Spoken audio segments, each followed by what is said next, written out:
பணமும் நகையும் கூரைய பிச்சுக்கிட்டு கொட்டுறதுக்கு 5 ரூபாய் நாணயத்தை மட்டும் இப்ப நான் சொல்ல போற இடத்துல நான் சொல்ற மாதிரி நீங்க மறைச்சு வச்சாலே போதும். அது என்ன இடம்னு தெரிஞ்சுக்கணுமா? வாங்க இந்த வீடியோல நாம தெரிஞ்சுக்கலாம். வராகி பக்தர்கள் அனைவருக்கும் வணக்கம். இது நம்ம ஆதி வராகி யூடியூப் சேனல். வராகி அன்னையோட அருள் பரிபூரணமா எல்லாருக்குமே கிடைக்கணும்னு மனசார பிரார்த்தனை செஞ்சுக்கிட்டு நாம இந்த பதிவை ஆரம்பிக்கலாம். இன்னைக்கு மார்ச் மாசம் 7ஆம் தேதி வியாழக்கிழமை.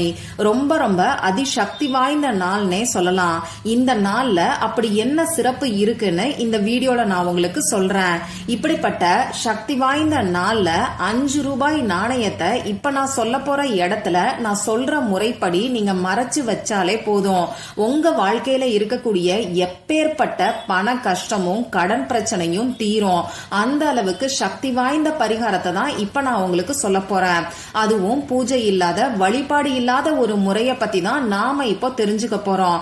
அதனால எல்லாருமே செய்யலாம். நமக்கு எந்த விதமான கட்டுப்பாடுகளுமே கிடையாது. சரி, இப்போ இந்த நாள்ல அப்படி என்னதான் சிறப்பு இருக்குன்னு நம்ம தெரிஞ்சுக்கலாம். இன்னைக்கு நமக்கு வியாழக்கிழமை. இந்த வியாழக்கிழமை உங்களுக்கு நல்லாவே தெரியும், செல்வத்துக்கு அதிபதியான குபேர பகவான் மற்றும் குரு பகவானோட வழிபாட்டுக்கு உகந்த நாள். அடுத்ததா இன்னைக்கு நமக்கு திருவோண நட்சத்திரம் இருக்கு.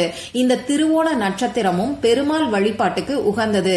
இப்படி நமக்கு பணத்தை வாரி கொடுக்கக்கூடிய பெருமாள், குபேரன், குரு பகவான் இவங்க 3 பேரோட வழிபாட்டுக்கும் உகந்த நாளா இன்னைக்கு நமக்கு இருக்கு. அடுத்ததா இந்த நாள்ல இன்னும் ஒரு சிறப்பும் நமக்கு இருக்கு. அது என்னன்னு பாத்தீங்கன்னா, இன்றைய நாள முத்திதி நாள்னு நாம சொல்லலாம். முத்திதி நாள்னா என்னன்னு பாத்தீங்கன்னா, குறிப்பிட்ட 24 மணி நேரத்துக்குள்ள 3 திதிகள் நமக்கு ஒன்னா வரும். அந்த வகையில பார்க்கும்போது நேத்து நைட்டு, அதாவது இன்னைக்கு அதிகாலையில 12 மணி 23 நிமிடங்கள் வரைக்கும் நமக்கு ஏகாதசி திதி இருக்கு. அதுக்கப்புறமா இன்னைக்கு நைட்டு 10 மணி 27 நிமிடங்கள் வரைக்கும் துவாதசி திதி இருக்கு.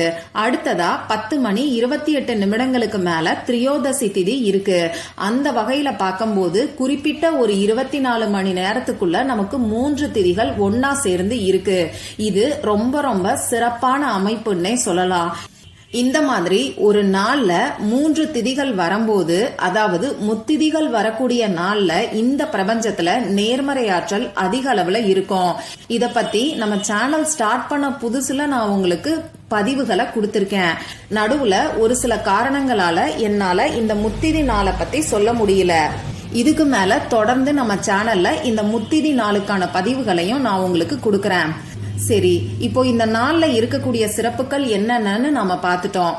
இப்படிப்பட்ட சக்தி வாய்ந்த நாள்ல பணத்தை ஈர்க்கிறதுக்கு நாம செய்ய வேண்டிய அந்த சக்தி வாய்ந்த பரிகாரம் என்னன்னு இப்ப நான் உங்களுக்கு சொல்றேன்.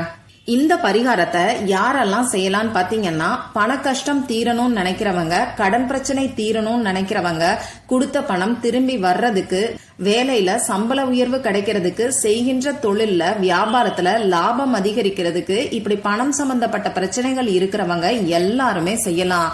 குறிப்பா வீண் விரைய செலவுகள் குறையறதுக்காகவும், உங்க உழைப்புக்கு ஏற்ற ஊதியம், உங்க திறமைக்கு ஏத்த ஊதியம் உங்களுக்கு கிடைக்கிறதுக்காகவும் இந்த பரிகாரத்தை நீங்க செய்யலாம்.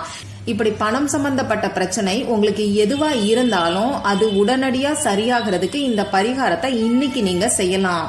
ஆண்கள், பெண்கள் யாரு வேணாலும் செய்யலாம். பிறப்பு தீட்டு, இறப்பு தீட்டு இருக்கிறவங்களும் செய்யலாம். இன்னைக்கு நீங்க அசைவம் சாப்பிட்டு இருந்தாலும் இந்த பரிகாரத்தை தாராளமா செய்யலாம். பெண்களுக்கு மாதவிடாய் சமயமா இருந்தாலும் இந்த பரிகாரத்தை நீங்க செய்யலாம்.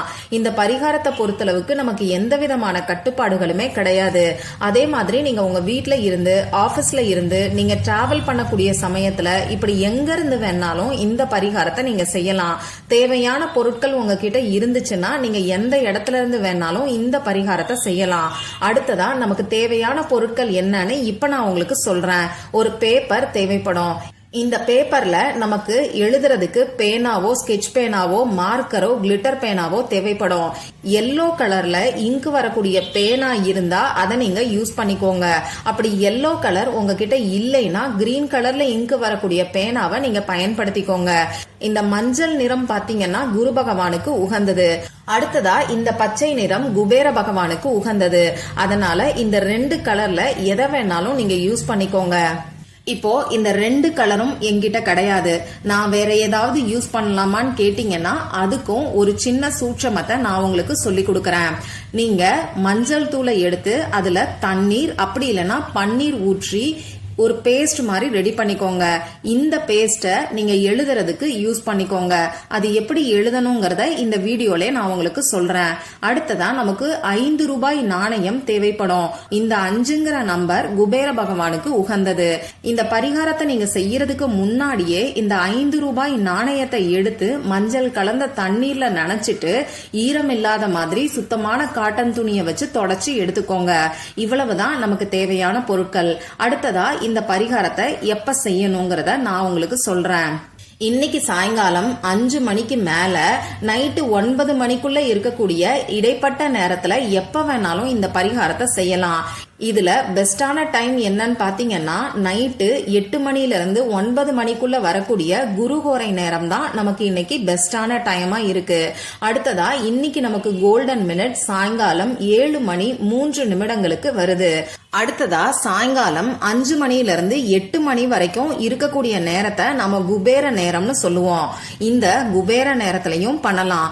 ஆக மொத்தம் சாயங்காலம் 5 மணில இருந்து 9 மணிக்குள்ளதான் இந்த 3 டைமும் நமக்கு வருது.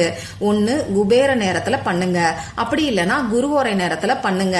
இன்னைக்கு இந்த குபேர நேரத்துல தான் நமக்கு இந்த கோல்டன் மினிட்டும் வர்றனால அந்த நேரத்துல கூட நீங்க செய்யலாம். 2 மடங்கா பலன்கள் உங்களுக்கு கிடைக்கும். சரி, தேவையான தகவல்கள் எல்லாத்தையும் நாம பார்த்துட்டோம். இப்ப இந்த பரிகாரத்தை எப்படி செய்யணும்னு நான் உங்களுக்கு சொல்றேன். பூஜை செய்ய முடிஞ்சவங்க உங்க வீட்டுல இருக்கிறவங்க பூஜை அறையில ஒரு விளக்கை ஏத்தி வச்சுட்டு இந்த பரிகாரத்தை செய்யுங்க. நீங்க ஆபீஸ்ல இருக்கீங்கன்னா ஆபீஸ்ல இருந்து செய்யுங்க. மத்தபடி பெண்களுக்கு மாதவிடாய் சமயமா இருந்துச்சுன்னா உங்க வீட்டுல எங்க இருந்து வேணாலும் இந்த பரிகாரத்தை நீங்க செய்யலாம். நீங்க எடுத்து வச்சிருக்கக்கூடிய பேப்பர்ல நான் ஸ்கிரீன்ல கொடுத்திருக்கக்கூடிய குரு பகவானுடைய சிம்பலை 3 முறை வரைஞ்சுக்கோங்க. இந்த சிம்பலை பத்தி நான் ஏற்கனவே பதிவு நம்ம சேனல்ல கொடுத்திருக்கேன். ஏற்கனவே 2 பதிவுகள் இது சம்பந்தமா நான் உங்களுக்கு கொடுத்திருக்கேன். இந்த 3ங்கிற நம்பரும் குரு பகவானுக்கு உகந்தது. இந்த மஞ்சள் நிற பேஸ்ட பயன்படுத்தி எப்படி இந்த சிம்பலை வரையணும்னு பாத்தீங்கன்னா மஞ்சள் தூளையும் தண்ணீரையோ பன்னீரையோ கலந்து பேஸ்ட் மாதிரி ரெடி பண்ணிக்கோங்க. இப்போ ஊதுபத்தி குச்சியையோ ஏதாவது ஒரு பூவோட காம்பையோ நீங்க எடுத்துக்கோங்க. அப்படி இல்லைன்னா மாதுளை மரத்துல இருக்கக்கூடிய குச்சி, வேப்பங்குச்சி, இதுல ஏதாவது ஒன்ன கூட நீங்க பயன்படுத்திக்கலாம். இந்த குச்சிய வச்சு மஞ்சள் நிற பேஸ்ட தொட்டு நீங்க எடுத்து வச்சிருக்கக்கூடிய பேப்பர்ல இந்த குரு பகவானுக்குரிய சிம்பலை நீங்க வரைஞ்சுக்கோங்க. இப்படி வரைய ஆரம்பிக்கிறதுக்கு முன்னாடி உங்க குலதெய்வத்துக்கிட்டையும் பெருமாள் கிட்டையும் குரு பகவான் கிட்டையும் குபேர பகவான் கிட்டையும் மனசார பிரார்த்தனை செஞ்சுக்கிட்டு இதை நீங்க வரையறதுக்கு ஆரம்பிங்க. இப்படி வரைஞ்சதுக்கு அப்புறமா நீங்க எடுத்து வச்சிருக்கக்கூடிய 5 ரூபாய் நாணயத்தை அந்த பேப்பர்ல வச்சுட்டு அந்த பேப்பரை நல்லா மடிச்சுக்கோங்க. 5 ரூபாய் காசு அந்த பேப்பரை விட்டு கீழே விழாத மாதிரி நீங்க மடிச்சுக்கோங்க. இப்போ இத எந்த இடத்துல மறைச்சு வைக்க போறோம்னு பாத்தீங்கன்னா உங்க வீட்ல கிச்சன்ல தென்மேற்கு மூலையில நீங்க மறைச்சு வைங்க. சவுத் வெஸ்ட் கார்னர்ல இந்த பேப்பரை நீங்க மறைச்சு வச்சிருங்க. பேப்பரோட சேர்த்து 5 ரூபாய் நாணயத்தையும் மறைச்சு வைக்கணும். 1 மாசம் கழிச்சு இந்த பேப்பரை எடுத்து நீங்க கால்படாத இடத்துல தூக்கி போட்டுருங்க. அப்படி இல்லைன்னா மற்ற தாந்திரிக பரிகாரங்கள் செய்யும் போது ஏதாவது எரிக்கிறீங்கன்னா அது கூட சேர்த்து இந்த பேப்பரையும் நீங்க எரிச்சுக்கோங்க. இந்த 5 ரூபாய் நாணயத்தை எடுத்து நல்ல செலவுகளுக்கு பயன்படுத்திக்கோங்க. உங்க வீட்டுக்கு தேவையான பூஜை பொருட்கள் வாங்குறதுக்கு, கோவிலுக்கு தேவையான பூஜை பொருட்கள் வாங்கி கொடுக்கறதுக்கு நீங்க யூஸ் பண்ணிக்கலாம். எளியவர்களுக்கு தானம் பண்றதுக்கும் இந்த 5 ரூபாய் நாணயத்தை நீங்க பயன்படுத்திக்கலாம். முழு நம்பிக்கையோட இந்த பரிகாரத்தை இந்த சக்தி வாய்ந்த நாள்ல நீங்க செய்யும் போது நிச்சயமா எல்லாருக்குமே கை மேல பலன் கிடைக்கும். நம்பிக்கையோட ட்ரை பண்ணி பார்த்துட்டு மறக்காம எனக்கு ரிசல்ட்டை ஷேர் பண்ணுங்க. இந்த பதிவுல உங்களுக்கு ஏதாவது சந்தேகம் இருந்துச்சுன்னா எனக்கு கமெண்ட் பாக்ஸ்ல கேளுங்க.